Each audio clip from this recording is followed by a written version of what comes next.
There is a unique quiet that settles into a house after the children have grown and built lives of their own. It's not an empty quiet. No, it is filled with the echoes of a life fully lived, a resonance. If you listen closely, you can still hear the phantom sounds of running feet on the hardwood, the specific squeak of that third stair they always tried to skip. You can almost smell the ghost of Sunday roasts or feel the phantom weight of a small head asleep on your shoulder during a late-night movie. For 40, perhaps 50 years, this was your dominion, a sanctuary. Your hands built it, your heart ran it, and your energy was the fuel that kept it all warm and bright. You were the center of a small, bustling universe, the sun around which so many lives revolved, the planner of meals, the mender of scraped knees, the healer of fevers, and the chief negotiator in matters of bedtime and stolen toys. It was a heavy, beautiful, all-consuming task. You were not just a person, you were a role. You were the provider, the protector, the constant. Your identity was forged in the crucible of other people's needs. Your worth was measured in the clean clothes, the full bellies, and the quiet sleep of the ones you loved. It was your purpose. But the seasons of life turn, as they always must. The bustling universe has expanded, and its planets now follow their own orbits, pulled by the gravity of their own careers, their own children, their own lives. And you, the quiet sun at the center, can sometimes feel distant. You have moved from the lead actor to a supporting role, and sometimes it can feel like you are just a member of the audience, watching a play you wrote long ago. The phone calls, once hourly updates, become weekly check-ins. The visits, once spontaneous and chaotic, become scheduled entries in a calendar. And in those quiet moments, perhaps when you're sipping your morning coffee and the only sound is the ticking of a clock, do you ever feel like a guest in the world you created? It is a strange and lonely feeling, and one we so rarely speak of. You have dedicated a lifetime to caring for others, to worrying about their futures, to making sure they were safe and happy. You have been the strong oak for everyone else to lean on. But ask yourself, dear friend, now that the forest has grown quiet, who is there for the oak to lean on? The world keeps spinning faster than ever, it seems, and it has a habit of forgetting those who laid the very foundation it stands upon. This feeling is not a weakness, it is not a complaint. It is a quiet, unacknowledged truth for so many of us who have given everything, who have poured ourselves out until we felt we had nothing left. You have earned your rest, you have earned your peace. The question that remains is not whether you deserve it, but how, in this new and quiet season, do you finally learn to find it for yourself? You carry a weight that is invisible to the world. It is a burden woven from love and time, and it has a particular way of making itself known in the dead of night. It's that 3 a.m. anxiety. The house is dark and silent, but your mind is a floodlit stadium of worries. It's the sudden, cold sweat certainty that your daughter is unhappy in her marriage, or that your son is working himself to the bone. It's replaying a conversation from 1995, a moment of anger or a poorly chosen word, and wondering with an aching heart if that single moment sent a life veering off course. You carry the map of their entire lives in your head, and you see the storm clouds gathering on their horizon long before they do. When you offer the wisdom of your years, your gentle warnings are met with a patient, loving smile that says, "I know, but this is different." And so you watch, your heart aching as they learn the hard lessons you so desperately wished you could spare them. This is the quiet torment of a loving parent, to hold the map, but to be unable to steer the ship.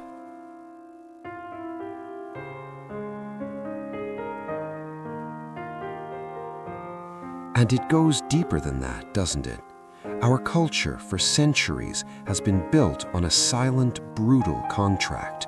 We inherited this idea, the ghost of the old Protestant work ethic, that our value is inextricably tied to our productivity, to our usefulness. For years, your usefulness was undeniable, but now it is the feeling of being gently erased. At family gatherings, the conversations swirl around jobs you don't understand, cloud computing, user interface design, gig economies, and technologies you don't use. You become the keeper of ancient history, a loving relic in a world obsessed with the next new thing. The very experiences that forged your wisdom now feel like stories from another land, told in another language. When your usefulness is no longer obvious, a terrifying question begins to whisper in the quiet moments. What am I for now? You feel this weight, this cloak of invisibility, and you believe it is yours alone to carry. You think it is a personal failing, that perhaps you didn't adapt well enough, that you should be stronger.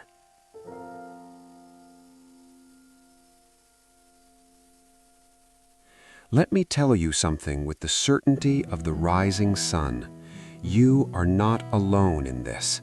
This feeling is not a flaw in your character. It is the human condition for those who have loved deeply and lived long. This invisible struggle is the price of a caring heart in a world that has forgotten how to value simple being over constant doing. Millions of others in quiet rooms just like this one are feeling the exact same ache at this very moment. They are staring at the same silent phones. They are wrestling with the same ghosts of regret. They are questioning their own worth. It is not your fault. You have carried this burden, these worries for others long enough. It is time to learn how to set it down, not to stop loving. No, never that, but to stop letting the loving break your own heart. What if I told you that the ache in your heart is not a product of this modern, fast-paced world? What if this feeling of anxiety, of worrying about things utterly beyond your control, is as old as humanity itself? It is a common belief that our times are uniquely stressful, but that is a comforting illusion. We are not the first generation to feel that the world is spinning out of control. We are not the first to watch our children navigate a world we no longer fully understand. Think of the world 2,000 years ago. In Rome, an empire that seemed eternal was showing cracks in its foundation. There were plagues, civil wars, and emperors who were monsters. A Roman parent watched their son march off to fight in a distant, brutal war they might never return from. They saw their fortunes vanish in the blink of an eye due to political turmoil. They felt the sting of being forgotten as a new generation with new ideas and new gods rose to power. They too watched their children make mistakes. They too faced the frailties of their own bodies. They too felt the sorrow of a world that would not bend to their will. Their anxiety was not less than ours. It was simply focused on different storms. Out of this chaos, the wisest minds of their time became obsessed with a single, timeless question. It was not about how to acquire more wealth, or win more battles, or gain more fame. Their question was deeper, more fundamental to a life well lived. They asked, how does a person find peace and dignity when the world outside their control is in chaos? How do you maintain your tranquility when your children break your heart, when your health fails, when fortune turns against you? They searched for an answer not in changing the world, but in a radical transformation of the mind. They were not academics in ivory towers. They were practical people, statesmen, soldiers, merchants, searching for a way to live with courage, purpose, and serenity. An old Roman friend of ours, a man named Seneca, who advised the Emperor Nero, once wrote that we suffer more often in imagination than in reality. Think about that. How much of your pain comes not from the actual event, but the endless churning thoughts about the event? The worry before the doctor's appointment is often worse than the appointment itself. The regret years after a mistake is a pain we inflict upon ourselves over and over again. These ancient thinkers discovered a key, a simple, powerful truth that has been passed down through the centuries, a secret hiding in simple sight. They realized that the path to peace was not about adding more to your life, but about letting go.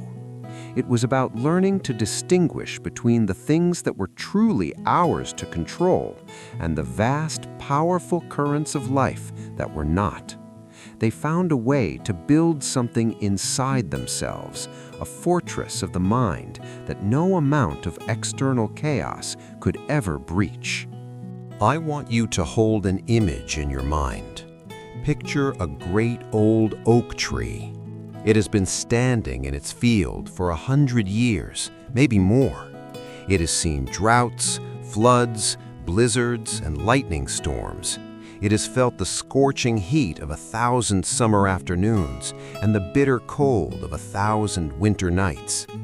Now, think of yourself as this old tree.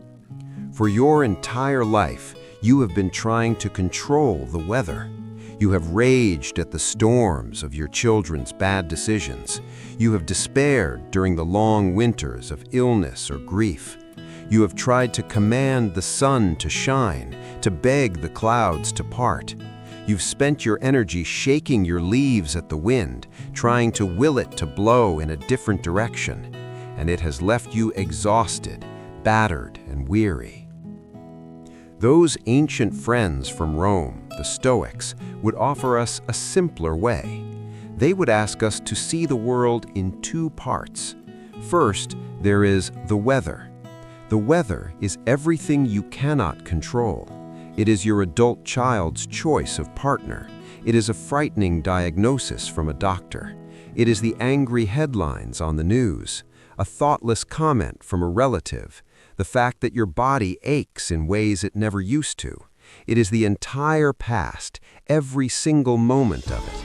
Raging against the weather, worrying about the weather, trying to bargain with the weather, is as useless as a tree commanding the rain to stop. It is the source of all our anxiety and suffering. It is a fight you can never, ever win. But then there are the roots. Your roots, deep in the soil, are what you can control. This is your inner world. You cannot control the storm, but you can control how deeply your roots hold firm.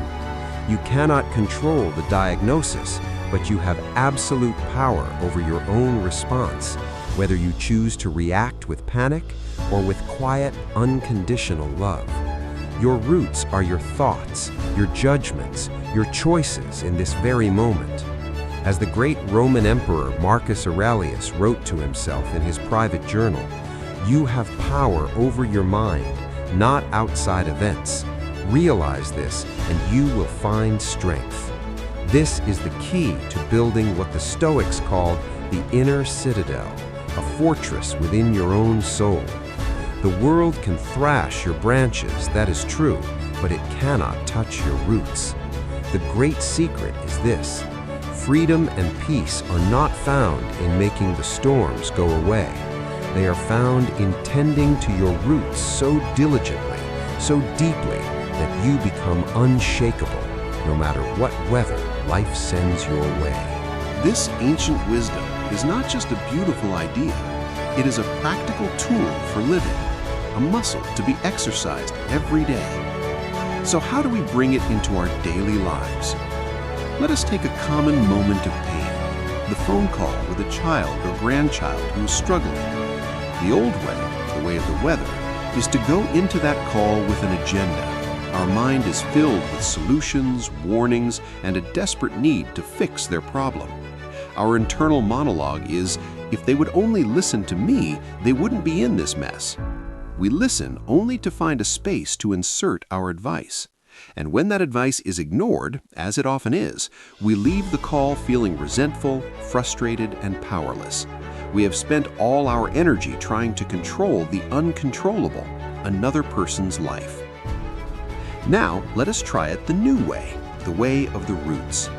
Before you pick up the phone, take one deep breath.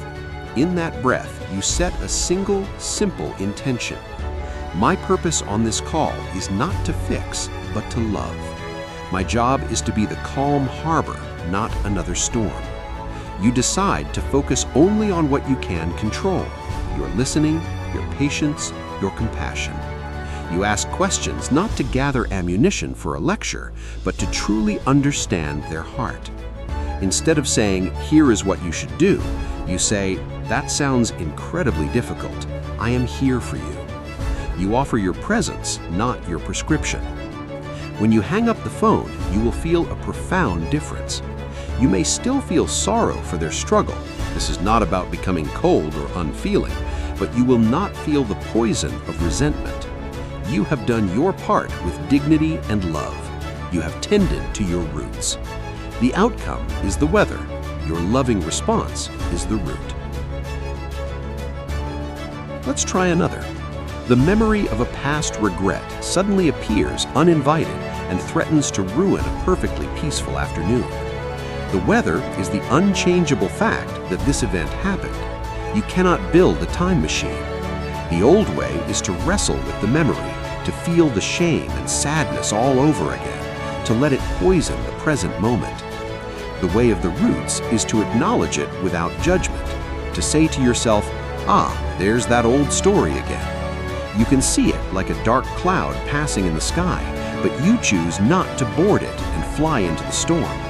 You choose instead to focus on what is real right now. The feeling of the warm sun on your skin, the taste of your tea, the sound of birds outside your window. This is not about being passive. It is the highest form of action, the mastery of your own inner world. Every time you do this, you strengthen your roots, you deepen your peace. We spend so much of our lives thinking about the legacy we will leave behind. We worry about the money, the house, the heirlooms we've collected. We hope that these things will communicate the depth of our love and the value of our lives. But these things are temporary.